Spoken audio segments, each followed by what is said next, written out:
Good evening guys. आज बेटा हम आप लोगों को एक्सरसाइज 6.2 का क्वेश्चन नंबर आखिरी यानी कि 10वां क्वेश्चन बताने जा रहे हैं। आई होप ये आपको अच्छे से समझ में आएगा। मेरा पूरी कोशिश है कि आपको बहुत इजी तरीके से एक्सप्लेन करें, ठीक है। चलिए आइए समझते हैं और बेटा इसको क्या करते हैं, सॉल्व करते हैं। सबसे पहले क्या कह रहा है कि एक चतुर्भुज ए बी सी डी के विकर्ण परस्पर बिंदु ओ पर इस प्रकार प्रतिच्छेदित करते हैं। यानी कि सबसे पहले आप क्या बनाओगे बेटा, एक चतुर्भुज बनाओगे। क्या बनाओगे बेटा, एक चतुर्भुज बनाओगे। तो आइए हम एक चतुर्भुज आपको बना के दिखाते हैं, ठीक है बेटा।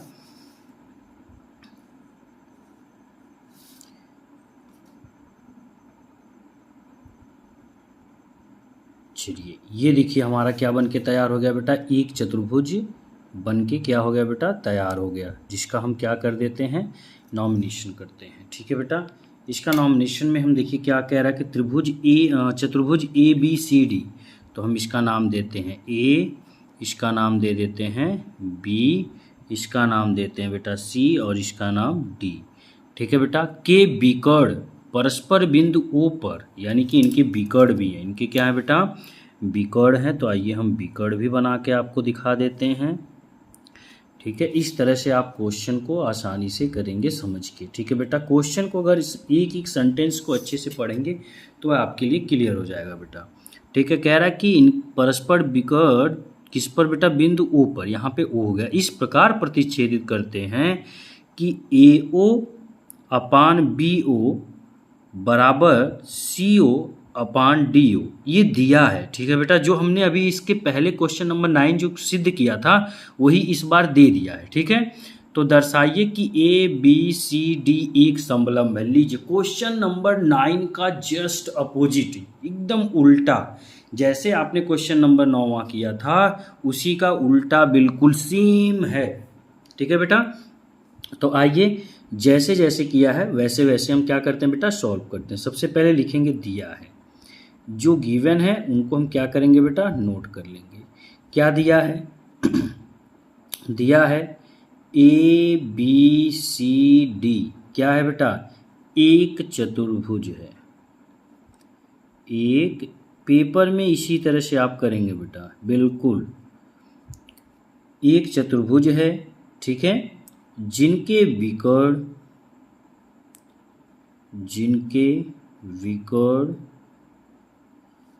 क्या हो रहे हैं, ए सी, एक विकर्ण क्या है बेटा, ए सी, और क्या है बी डी, और बी डी, ठीक है। ओ बिंदु पर, ओ पर क्या कर रहे हैं, प्रतिच्छेदित करते हैं या प्रतिच्छेद करते हैं, ठीक बेटा। लीजिए यहाँ तक कोई दिक्कत। और एक चीज़ दिया है एओ, जो दिया है एओ अपान बेटा बी ओ बराबर सी ओ अपान डी ओ। ये इतनी चीज़ें दिया हुआ है, ठीक है बेटा। अब हमें क्या करना है, सिद्ध करना है। सिद्ध करना है, क्या सिद्ध करना है बेटा, हमें सिद्ध करना है कि ए बी सी डी क्या है, एक समलंब है। क्या है बेटा, समलंब। देखिए समलंब में आपको पता है ना कि वन पेयर क्या होता है बेटा, समांतर। अगर हम सिद्ध कर देंगे तो हो जाएगा। चलिए आइए अब आगे बढ़ते हैं। अब हम क्या करेंगे, रचना करेंगे, ठीक है बेटा। जैसे हम क्वेश्चन नंबर 9 किए थे सेम उसी तरह से चलेंगे बेटा, रचना करेंगे। रचना में हम क्या करेंगे, ये देखिए, ठीक है। लिखेंगे बिंदु ओ से ए बी के समांतर ई ओ खींचा।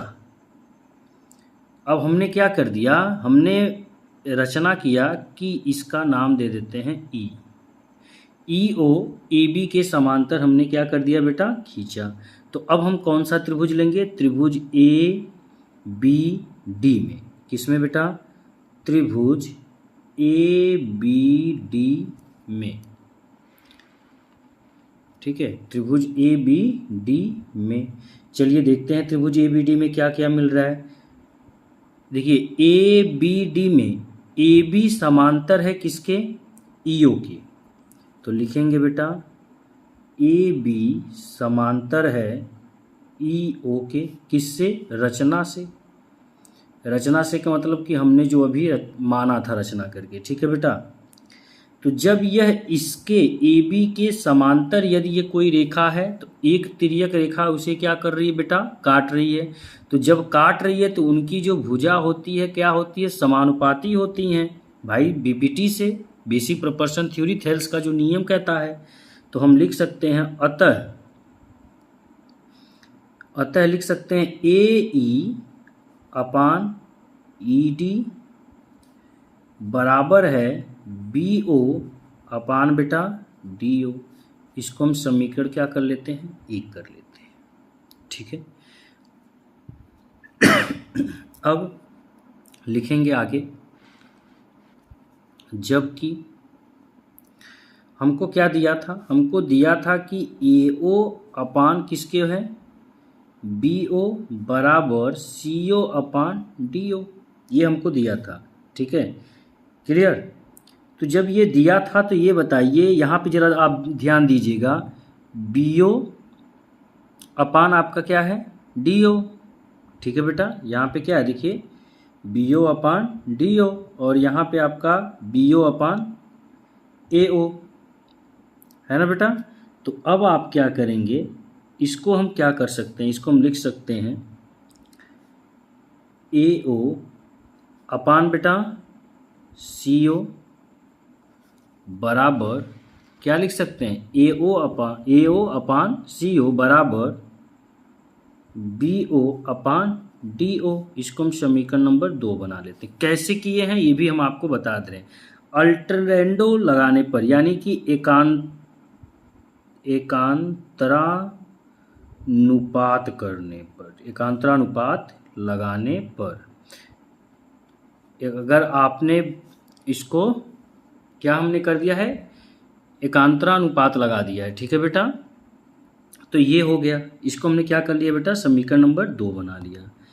अब आपको क्या करना है, अब देखिए समीकरण 1 और समीकरण 2 को जरा ध्यान दीजिए, बी ओ डी ओ बराबर है ए अपान ई डी। तो समीकरण 1 और 2 से क्या लिखेंगे, यहाँ पे हम लिखेंगे समीकरण 1 और 2 से, समीकरण 1 और समीकरण 2 से, 1 और 2 से क्या मिलेगा, ए ई अपान ई डी, क्या मिलेगा बेटा, ए ई अपान बेटा ई डी बराबर होंगे बेटा ए ओ अपान बेटा किसके, सी ओ के, ठीक है, किसके होंगे, सी ओ के। क्यों होंगे, अब आप जरा फिगर पे ध्यान दीजिएगा, ए सी डी को जरा देखिएगा, ए सी डी को, त्रिभुज ए सी डी को हमने बनाया था ए ई अपान ई डी, और अभी यहाँ पे बना दिया ए ओ अपान ओ सी, ठीक है। जब ये बन गया, यानी ये पता चल गया कि ई ओ जो है वह क्या होगा, डी सी के समांतर होगा, होगा कि नहीं होगा भैया, देखिए बन गया कि नहीं बन गया। तो अब हम यहाँ पे लिखेंगे त्रिभुज ए सी डी की संगत भुजाएं क्या होंगी, समानुपाती हैं, क्या है बेटा, समानुपाती हैं। इसलिए बेसिक प्रोपोर्शन थ्योरी यानी कि बीपीटी से हमने क्या कर दिया बेटा, बीपीटी से क्या नियम निकल गया कि ईओ जो है वह समांतर होगा सीडी के। इसको हम समीकरण नंबर अब क्या बना लें, 3 बना लेते हैं, ठीक है बेटा। अब जब ये समांतर हो गया तो अब बताओ, ईओ अभी हमने समांतर किसके बनाया था, ए बी के, समीकरण नंबर 1 में, ठीक है। तो अब ईओ समांतर हो गया किसके, ए बी के। ईओ समांतर किसके हो गया बेटा, ए बी के समांतर हो गया। यहाँ पे हम लिख सकते हैं समीकरण नंबर 3 और किससे बेटा, समीकरण नंबर ईओ, हाँ इसको हम रचना से लिख सकते हैं, इसको मत लिखिए, रचना से, ठीक है, रचना से। तो ये हो गया क्लियर।